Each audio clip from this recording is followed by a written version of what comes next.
몇 시간 뒤 바이든 미국 대통령이 우리나라를 방문하기 위해서 에어포스 원을 타고 출발합니다. 이번 한일 방문의 의미를 워싱턴 연결해서 자세히 알아보도록 하겠습니다. 최중락 특파원. 네, 워싱턴입니다. 예, 바이든 대통령이 취임 이후 첫 한일 방문이잖아요. 미국은 이번 순방을 어떤 의미로 준비했을까요?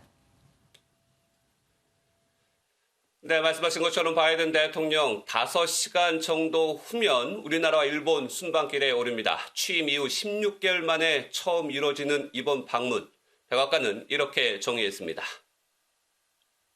This will be his first trip as president to the Indo-Pacific, and it comes at a pivotal moment. 여기서 매우 중요한 순간이란 러시아의 우크라이나 침공에 대응하면서도 인도 태평양 전략 이행에 속도를 내겠다는 의지로 풀이됩니다.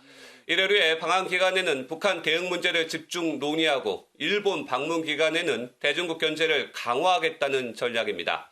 바이든 대통령은 오는 23일에는 쿼드 정상회의, 24일에는 인도태평양 경제 프레임워크 IPEF 출범 선언을 위한 정상회의를 할 예정입니다.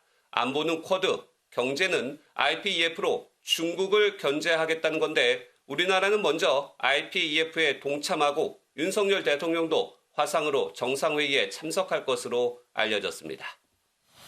그런데 굉장히 민감해 보입니다. 백악관이 공개적으로 북한이 도발할 수 있다고 밝혔더라고요. 네, 전날 CNN이 미 고위 당국자를 인용해 보도한 북한의 도발 가능성, 백악관이 관련 정보를 갖고 있다며 이례적으로 인정을 했는데 직접 들어보시겠습니다.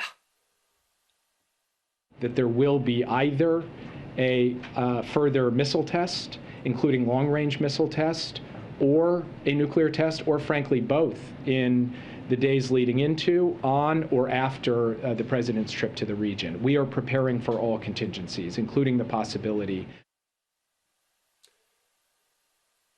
시점으로 얘기하면 바이든 대통령이 방한하는 20일부터 일본 방문 24일 사이에 ICBM 발사와 7차 핵실험 준비를 하고 있다는 여러 가지 정황이 파악됐다는 겁니다.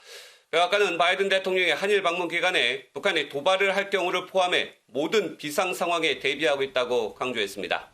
이처럼 강한 경고에도 실제 도발이 이루어진다면 전략자산 전개 등 군사 대비 태세까지 조종할 수 있다는 의지를 표현한 것으로 해석됩니다. 반면 미 MBC 방송은 코로나19 확산에 직면한 북한이 전파를 늦추려고 ICBM 발사나 핵실험을 연기할 수 있다고도 전망했습니다. 지금까지 워싱턴에서 전해드렸습니다.